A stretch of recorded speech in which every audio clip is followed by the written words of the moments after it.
আজকের গল্প উপহার। জয়পুরহাট থেকে লেখাটি পাঠিয়েছেন আসাব। তখন আমি কলেজে পড়তাম। কলেজ থেকে প্রায় ৩ কিলোমিটার দূরে শহরতলির এক গ্রামে এক গৃহস্থের বাড়িতে লজিং থাকতাম। তার ২ ছেলে ২ মেয়ের মধ্যে সালমা ছিল সকলের বড় এবং তখন সে ক্লাস 6-এ পড়ত। সচ্ছল এই পরিবারের সদালাপী, মিশুক ও পরিচ্ছন্ন হৃদয়ের লোকজন আমাকে খুবই ভালোবাসত। যা হোক, এদের আদর যত্নের মধ্যে বেশি দিন থাকতে পারিনি। সে বছরই ডিসেম্বর মাসে তৎকালীন পাকিস্তান নৌবাহিনীতে ভর্তি হয়ে করাচি চলে যায়। তারপরেও অনেক দিন এই পরিবারের সঙ্গে আমার যোগাযোগ ছিল।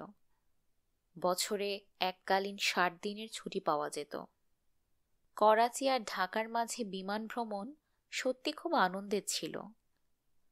মা, বাবা, ভাই, বোন ও প্রিয়জনদের জন্য চামড়ার বাক্স ভর্তি শাড়ি, জামা কাপড় এবং খেজুর পাতার ঝুড়ি ভর্তি ফলমূল নিয়ে বাড়ি আসতাম। আর বাড়ি এলেই সেই লজিং বাড়িতে বেড়াতে যেতাম। শেষবার যখন গিয়েছিলাম তখন সালমা বিএ ফাইনাল ইয়ারের ছাত্রী ছিল। কোনো প্রকার রোমান্টিকতা নয়, কোনো প্রকার আকর্ষণও নয়, নিতান্তই স্নেহাস্পদ হিসেবে করাচির বড় বাজার থেকে কেনা ভালো একটা লাল শাড়ি সালমাকে দিয়েছিলাম। তারপর আর সেখানে যায়নি বা চিঠি লেখাও হয়নি। নিজের ব্যস্ততায় দীর্ঘ জীবন কেটে যায়। চাকরি জীবন শেষ করে গ্রামের বাড়ি এসে অবসর জীবন শুরু করেছি, এবং তাও অনেক দিন হলো। কবে কার বাড়িতে অন্ন খেয়ে লেখাপড়া করেছি তা ভুলেই গিয়েছিলাম। ভুলে গিয়েছিলাম সে শাড়িটির কথা। অনেকদিন আগে একটা কাজে বগুড়া গিয়েছিলাম। হঠাৎ পূর্ব পরিচিত এক লোকের সঙ্গে দেখা। তার কাছে জানতে পারলাম আমার সেই লজিং মাস্টার খুবই অসুস্থ। এতদিন তাদের কোনো খোঁজ নিতে পারিনি বলে নিজেকে খুবই অপরাধী মনে হলো। খুবই ব্যথিত হলাম।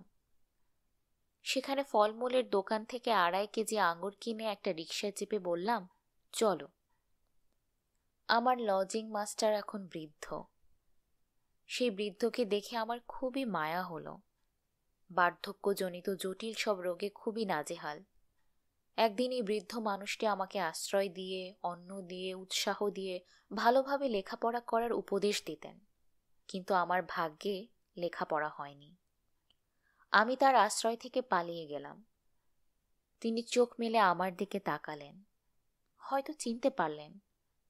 ২ চোখ পানিতে ভরে গেল। যে চোখে দেখা যায় না সেই চোখে এত অশ্রু কেন? আশ্চর্য। অনেকক্ষণ তার শয্যা পাশে বসে রইলাম।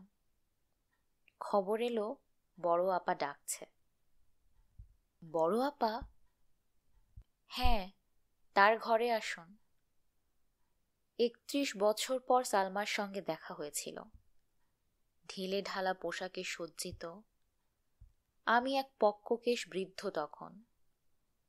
৫০ সালমাকে দেখে মনে হলো দুঃখ বেদনার স্বরবিদ্ধ আহত এক ছোট পাখি। আমাকে সালাম ও কুশল বিনিময় করে বসতে বলল। ঘটনার আকস্মিকতায় বিস্মিত হয়ে গেলাম। মনে করেছিলাম সালমার সঙ্গে দেখা হবে না, সে হয়তো তার স্বামীর বাড়ি থাকে। সালমা বলল, না, আমি এখানেই থাকি। গার্লস হাই স্কুলে মাস্টারি করি, নিজে রান্না করে খাই। আজ রাতে আপনি আমার সঙ্গেই খাবেন। তোমার ছেলে মেয়ে কই? একটি মাত্র ছেলে, ব্যাংকের কর্মকর্তা, রংপুর থাকে। মনে আছে সে রাতে সালমা তার জীবনের সব কথা আমাকে বলেছিল। বলেছিল আমার দেয়া সেই শাড়িটার কথা। নিতান্তই সৌজন্যতা বশত দান করা একটা শাড়ি কিভাবে একটা দম্পতিকে চিরতরে পরস্পরের কাছ থেকে দূরে রাখতে পারে। সে প্রসঙ্গে সালমা বলেছিল, আমার বাবা খুব খোঁজ খবর নিয়ে বিত্তশালী ও উচ্চ শিক্ষিত একজন মানুষের সঙ্গে আমার বিয়ে দিয়েছিলেন। কিন্তু আমার অতীত, আমার ভাগ্যের সঙ্গে নিষ্ঠুরভাবে প্রতারণা করেছে। সে ছিল হীনমনের নিকৃষ্ট ধরনের এক সন্দেহপ্রবণ ব্যক্তি। আমার দুর্ভাগ্য, ছোট বোন আমার অজান্তে সেই শাড়ি পরে তার সামনে যায়। সে কৌশলে শাড়ির কথা তখন জেনে ফেলে। তখন থেকেই আমার প্রতি তার সন্দেহ আর অত্যাচারের মাত্রা বেড়ে যায়। সে মনে করত আপনার সঙ্গে আমার একটা সম্পর্ক আছে।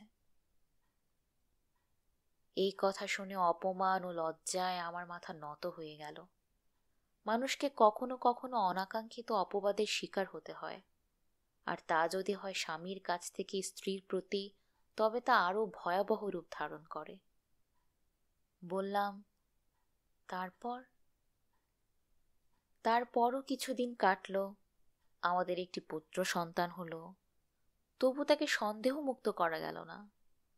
অধিকাংশ স্বামী তাদের স্ত্রীকে কখনো কখনো সন্দেহ করে, তারপরও তারা একত্রে বসবাস করে, খায়, শোয় এবং সন্তানের জন্ম দেয়। কিন্তু কখনো কখনো নয়। সে ছিল চিরস্থায়ী সন্দেহপ্রবণ ব্যক্তি। তার হৃদয় ছিল সংকীর্ণ ও সংকুচিত। একজন সুদর্শন উচ্চশিক্ষিত মানুষের অন্তর এত কুৎসিত, এত জঘন্য হতে পারে, তা আমি কখনো কল্পনা করিনি।